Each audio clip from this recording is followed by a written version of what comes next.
Assalamualaikum Pak Jul. Assalamualaikum warahmatullahi wabarakatuh. Bagaimana hasil panen dari kacang panjang sesudah memakai pupuk eco farming? Nampaknya Ada perbedaannya daripada pupuk yang lain? kalau kita lihat sekarang ini ada perbedaannya. Buahnya pun panjang-panjang. Kemudian buahnya pun banyak, lebat ya.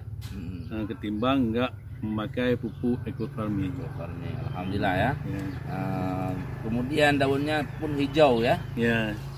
Walaupun musim kemarau nih Kak cukup air ya. Tapi alhamdulillah dengan berkat eco farming buahnya banyak, kemudian bunganya nampak kita lihat juga banyak juga ya.